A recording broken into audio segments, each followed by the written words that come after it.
Assalamualaikum warahmatullahi wabarakatuh. Selamat pagi teman-temanku semuanya. Semoga kita tetap dalam perlindungan Allah Subhanahu wa taala. Kali ini kembali kepada mata kuliah Susunan Pelajaran Agama.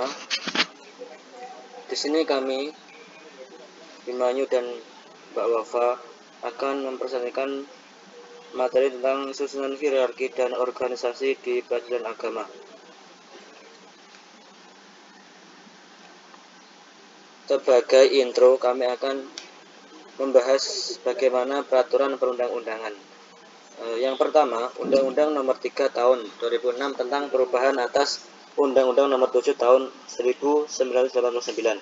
Yang kedua, Undang-Undang Nomor 7 Tahun 1989 tentang pelajaran agama.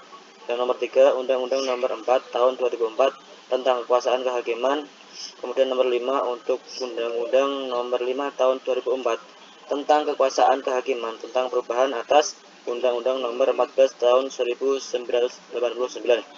Dan kemudian sampai nomor 8 untuk teman-teman silahkan dibaca sendiri antara nomor 5 dan 8. Nomor 8 Undang-Undang Nomor 2 Tahun 1986 tentang peradilan umum.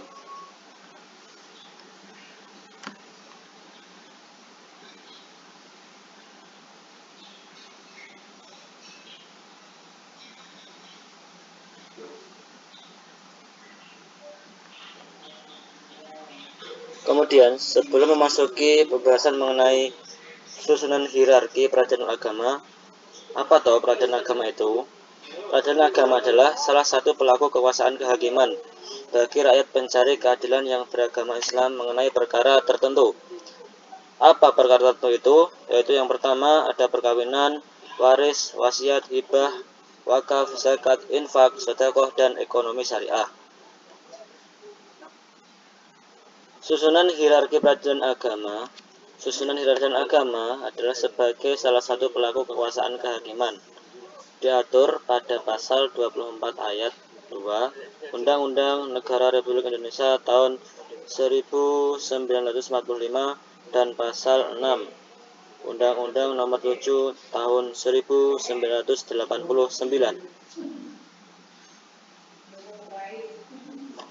Baiklah, sekarang memasuki materi pembahasan. Adapun susunan hierarki peradilan agama secara urut adalah yang pertama Mahkamah Agung, Pengadilan Tinggi Agama, Pengadilan Agama.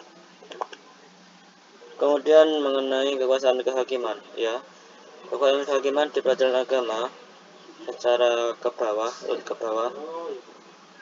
ada Mahkamah Agung dan juga Mahkamah Konstitusi itu sejajar. Kemudian di bawah Mahkamah Agung ada peradilan umum, kemudian ada peradilan agama, kemudian ada peradilan militer, dan kemudian ada peradilan TUN. Kemudian di peradilan agama sendiri ada sedikit perubahan yang diatur dalam Undang-Undang Nomor 4 Tahun 2004. Nah, isi undang-undang tersebut itu apa? Yang pertama, pada tahun 1999 berdasarkan Undang-Undang Nomor 35 Tahun 1999 dilakukan tahap pengalihan organisasi, administrasi, dan finansial di bawah kekuasaan Departemen Agama. Kemudian yang nomor 2, organisasi administrasi dan finansial Badan Peradilan Agama di bawah kekuasaan Mahkamah Agung. Kemudian yang nomor 3 adalah pengalihan tersebut paling lambat dilaksanakan paling lambat tanggal 30 Juni 2004. Dan kemudian pengalihan tersebut mengibatkan yang pertama, semua pegawai Direktorat Pembinaan PA pada Departemen Agama menjadi Ditjen Badan Peradilan Agama pada Mahkamah Agung. Kemudian pegawai PA dan PTA, yaitu Pengadilan Agama dan Pengadilan Tinggi Agama, menjadi pegawai Mahkamah Agung. Yang selanjutnya nomor 3 adalah semua pegawai yang menduduki jabatan struktural pada Direktorat Pembinaan Peradilan Agama DEPAG menduduki jabatan pada Ditjen Badan PA dan MA. Yang terakhir, semua aset milik atau barang inventaris di PA ataupun PTA beralih menjadi aset atau milik barang inventaris Mahkamah Agung. Nah, setelah membahas tadi ada pengadilan agama, ada pengadilan tinggi agama, dan kemudian ada Mahkamah Agung. Lah, ketiga tadi itu tempatnya di mana saja toh? Yang pertama mengenai pengadilan agama ya. Pengadilan agama itu berkedudukan di ibu kota, kabupaten atau kota, yang daerah hukumnya meliputi wilayah kabupaten atau kota, misalnya Kabupaten Ponorogo dan lain sebagainya. Kemudian ada juga pengadilan tinggi agama ya. Pengadilan tinggi agama itu berkedudukan di ibu kota provinsi, yang daerah hukumnya meliputi wilayah provinsi. Kalau sini ya Jawa Timur misalkan. Kemudian yang terakhir adalah Mahkamah Agung ya. Mahkamah Agung ini paling tinggi, ya artinya maksudnya tempatnya paling tinggi, yaitu berkedudukan di ibu kota negara kita, yaitu di mana? Di Jakarta. Sekarang kita memasuki pembahasan pengadilan agama ya. Pengadilan agama merupakan pengadilan tingkat pertama, kemudian dibentuk dengan keputusan presiden. Adapun susunan pengadilan agama terdiri dari pimpinan, atau yaitu ada ketua atau wakil ketua, kemudian ada hakim anggota, ada panitera, kemudian ada sekretaris, dan juga ada jurusita. Adapun kewenangan peradilan agama adalah memeriksa, memutus, menyelesaikan perkara di bidang perkawinan, waris, wasiat, hibah, wakaf, zakat, infak, sedekah, dan ekonomi syariah. Setelah tadi menjelaskan pengadilan agama ya, di peradilan tingkat pertama adalah kemudian pengadilan tinggi agama, di atasnya tingkatnya di atasnya peradilan agama merupakan pengadilan tingkat banding atau terakhir, dibentuk dengan undang-undang. Adapun susunan pengadilan tinggi agama itu terdiri dari ketua dan wakil, hakim anggota atau hakim tinggi, kemudian ada panitera, kemudian yang terakhir adalah ada sekretaris. Nah, kemudian apa kewenangan PTA itu? Yang pertama memeriksa, kemudian memutus dan menyelesaikan perkara yang menjadi kewenangan peradilan agama di tingkat banding. Ya, jadi di sini apabila ada keputusan yang kurang memuaskan di peradilan agama, nanti pihak yang perkara dapat mengajukan apa istilahnya, perkaranya ke pengadilan tinggi agama. Ya, kemudian setelah tingkat kedua ada tingkat yang di atasnya lagi, yaitu ada Mahkamah Agung. Mahkamah Agung itu merupakan pengadilan tinggi tingkat kasasi ya. Susunan Mahkamah Agung itu terdiri dari pimpinan, ketua dan wakil ketua, beberapa ketua muda, kemudian ada hakim anggota, kemudian ada panitera, dan ada sekretaris. Adapun kewenangan MA ya, kewenangan MA Mahkamah Agung, yang pertama itu mengadili pada tingkat kasasi terhadap putusan yang diberikan pada tingkat terakhir oleh pengadilan di semua lingkungan peradilan yang berada di Mahkamah Agung ya. Kemudian yang kedua adalah menguji peraturan perundang-undangan di bawah undang-undang terhadap UU, dan yang kemudian yang terakhir adalah kewenangan lainnya yang diberikan undang-undang. Setelah susunan hierarki pada peradilan agama secara umum ya, tadi ada Mahkamah Agung, ada pengadilan tinggi agama, kemudian ada Mahkamah Agung. Sekarang kita masuk kepada satu daerah ya, yang di sana sangat kental sekali akan syariat Islamnya, itu di mana? Di Nangrui, Aceh, Darussalam ya.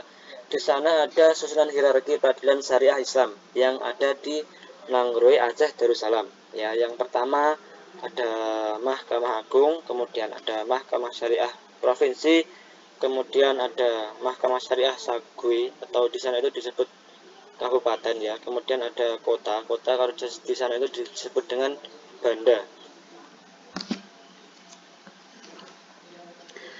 Baik, kali ini dengan saya bergantian setelah Mas Bima, saya Mbak Wafa akan menjelaskan tentang susunan organisasi di lingkungan peradilan agama.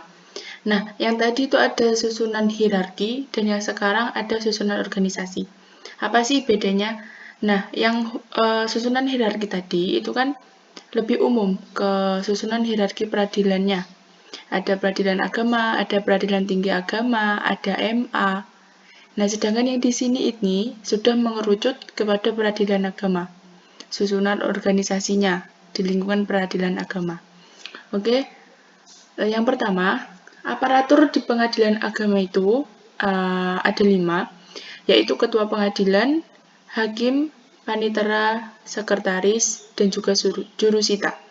Ketua pengadilan itu terdiri dari ketua dan wakil ketua yang diangkat dan diberhentikan oleh ketua Mahkamah Agung. Lalu ada tugas ketua pengadilan. Yang pertama mengatur pembagian tugas para hakim. Yang kedua membagikan semua berkas perkara dan atau surat-surat lain yang berhubungan dengan perkara yang diajukan ke pengadilan kepada majelis hakim untuk diselesaikan. Yang ketiga, mengawasi kesempurnaan pelaksanaan penetapan atau putusan pengadilan yang telah memperoleh kekuatan hukum tetap. Dan yang terakhir, menetapkan perkara yang harus diakhiri. Nah, syaratnya menjadi ketua pengadilan itu ada 3, yaitu untuk menjadi ketua atau wakil pengadilan agama harus berpengalaman menjadi hakim PA minimal 10 tahun. Jadi tidak bisa baru menjadi hakim terus langsung diangkat jadi ketua pengadilan, itu tidak bisa. Harus memiliki pengalaman minimal 10 tahun.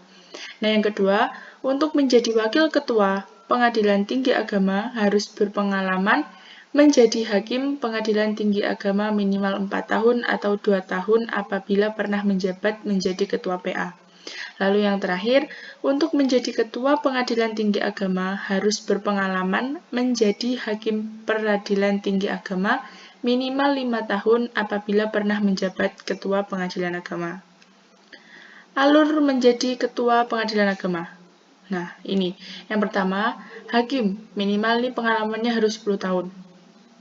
Lalu menjadi ketua pengadilan tinggi agama itu hakim PTA minimal 5 tahun ataupun 3 tahun dan ketua PA. Lalu alurnya menjadi alur menjadi wakil ketua PTA. Yang pertama itu berpengalaman sebagai hakim PTA 4 tahun ataupun 2 tahun, lalu menjadi ketua pengadilan agama. Dan selanjutnya ini ada tugas hakim. Hakim adalah pejabat yang melaksanakan tugas kekuasaan kehakiman. Hakim diangkat dan diberhentikan presiden atas usul ketua Mahkamah Agung. Hakim tidak boleh merangkap menjadi pelaksana putusan pengadilan, wali pengampu, dan pejabat yang berkaitan dengan suatu perkara yang diperiksa olehnya, pengusaha, dan yang terakhir advokat. Jadi, jikalau hakim itu tidak boleh menjadi advokat yang menjadi hakim, gitu tidak boleh. Lalu tugas hakim, melaksanakan tugas kekuasaan kehakiman, jelas. Lalu, hakim wajib menggali, mengikuti, dan memahami nilai-nilai hukum dan rasa keadilan yang hidup dalam masyarakat. Lalu syarat menjadi hakim pengadilan agama. Yang pertama, warga negara Indonesia. Yang kedua, beragama Islam. Yang ketiga, bertakwa kepada Tuhan Yang Maha Esa. Yang selanjutnya, setia kepada Pancasila dan Undang-Undang Dasar 1945. Yang kelima, sarjana syariah dan atau sarjana hukum yang menguasai hukum Islam. Yang keenam, sehat jasmani dan rohani. Yang ketujuh, berwibawa jujur, adil, dan berkelakuan tidak tercela. Yang kedelapan, bukan bekas anggota organisasi yang terlarang. Yang kesembilan, pegawai negeri yang berasal dari calon hakim. Dan yang terakhir, usianya minimal 25 tahun. Yang tadi itu menjadi hakim PA. Nah, sekarang syaratnya menjadi hakim PTA. Syarat seperti sebelumnya. Jadi yang warga negara Indonesia beragama Islam, lalu lulusan syariah atau hukum yang menguasai hukum Islam, dan yang sebelumnya tadi. Nah, tetapi ada beberapa perbedaan di sini. Ada beberapa tambahan, yaitu usianya itu minimal 40 tahun. Yang tadi itu minimal 25 tahun, nah yang di PTA ini minimal 40 tahun. Lalu setia kepada Pancasila dan Undang-Undang Dasar 1945. Lalu berpengalaman sebagai Ketua PA, Wakil Ketua PA minimal 5 tahun, atau sebagai Hakim PA minimal 15 tahun. Lalu yang terakhir, lulus eksaminasi. Diberhentikan dengan hormat. Nah, ini apabila ketua, wakil ketua, dan hakim diberhentikan dengan hormat, itu yaitu atas dasar permintaan sendiri, lalu sakit jasmani atau rohani terus-menerus, lalu berusia 62 tahun bagi ketua, wakil, dan hakim PA, berusia 65 tahun bagi ketua, wakil, dan hakim PTA, lalu tidak cakap dalam menjalankan tugasnya, yang terakhir itu meninggal dunia. Jadi apabila ada 6 syarat di sini, apabila salah satunya itu akan diberhentikan secara hormat. Lalu kalau diberhentikan secara tidak hormat, nah yang pertama itu merangkap jabatan. Sudah dijelaskan di depan tadi bahwa hakim itu tidak boleh merangkap jabatan lain. Jadi harus fokus sebagai hakim karena tugas serta tanggung jawabnya yang amat sangat berat. Lalu melanggar sumpah jabatan, terus-menerus melalaikan kewajiban dalam menjalankan tugas pekerjaannya, melakukan perbuatan tercela, atau apabila hakim karena sikap, perbuatan, dan tindakannya baik di dalam maupun di luar pengadilan merendahkan martabat hakim. Jadi hakim itu kan sesuatu profesi yang amat sangat terhormat. Bisa dikatakan bahwa hakim itu wali Allah yang sangat adil dan semua keputusannya, keputusan apapun itu menentukan hidup dan nasib seseorang. Jadi bukan hanya di dalam pengadilan atau saat beliau bekerja, saat hakim bekerja, tapi juga di luarnya juga harus menunjukkan bahwa dia hakim. Jadi tidak merendahkan martabat hakim. Dan yang terakhir itu dipidana karena bersalah melakukan tindak pidana kejahatan, yaitu tindak pidananya yang ancamannya paling singkat 1 tahun. Nah, panitera. Yang selanjutnya ini panitera. Panitera tidak merangkap sebagai sekretaris pengadilan. Tugasnya apa saja? Panitera itu bertugas menyelenggarakan administrasi perkara yang mengatur tugas wakil panitera, membantu hakim dengan menghadiri dan mencatat jalannya sidang pengadilan, melaksanakan penetapan atau putusan pengadilan, wajib membuat semua daftar perkara yang diterima di kepaniteraan yang diberi nomor urut dan dibubuhi catatan singkat tentang dirinya, membuat salinan penetapan atau putusan. Syarat-syaratnya panitera pengadilan agama itu WNI, warga negara Indonesia, jelas harus beragama Islam, bertakwa kepada Tuhan Yang Maha Esa, setia kepada Pancasila dan UUD 1945, minimal jazah sarjana syariah, berpengalaman sebagai wakil panitera minimal 3 tahun, panitera muda minimal 5 tahun, wakil panitera PTA, lalu sehat jasmani dan rohani. Syarat panitera PTA yang di samping tadi syarat PA, yang di samping ini syarat PTA. Berpengalaman sebagai wakil panitera minimal 3 tahun, sebagai wakil muda minimal 5 tahun, sebagai panitera PA minimal 3 tahun. Lalu sekarang sekretaris. Tugas sekretaris itu menjalankan administrasi umum peradilan. Sekretaris pengadilan bertugas menjalankan administrasi umum pengadilan. Sekretaris dan wakil ketua sekretaris pengadilan diangkat dan diberhentikan oleh ketua MA. Syarat sekretaris, wakil sekretaris pengadilan agama dan juga pengadilan tinggi agama. Warga negara Indonesia, yang kedua beragama Islam, bertakwa kepada Tuhan Yang Maha Esa, setia kepada Pancasila dan Undang-Undang Dasar 1945, minimal jazah sarjana syariah, berpengalaman di bidang administrasi peradilan, sehat rohani dan jasmani. Lalu jurusita. Tugas jurusita itu melaksanakan semua perintah yang diberikan oleh ketua sidang, menyampaikan pengumuman, teguran, dan pemberitahuan penetapan atau putusan pengadilan, melakukan penyitaan atas perintah Ketua Pengadilan, membuat berita acara penyitaan yang salinan resminya diberikan ke pihak yang berkepentingan. Jadi jurusita ini tugasnya menyita sesuatu ya, dan juga menyampaikan pengumuman, teguran kepada yang berperkara. Lalu syaratnya jurusita, warga negara Indonesia bertakwa kepada Tuhan Yang Maha Esa, beragama Islam, setia kepada Pancasila dan Undang-Undang Dasar 1945. Lalu sama seperti yang syarat-syarat sebelumnya, hanya saja di sini yang berbeda berpengalaman sebagai jurusita pengganti minimal 3 tahun. Lalu yang jurusita pengganti juga sama dengan syarat jurusita yang sebelumnya. Hanya saja yang berbeda, ia harus berpengalaman sebagai pegawai negeri di PA minimal 3 tahun.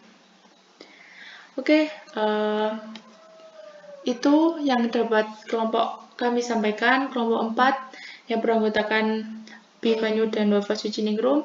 Atas segala kesalahan dan kekurangan kami memohon maaf. Bila taufik wal hidayah. Wassalamualaikum warahmatullahi wabarakatuh.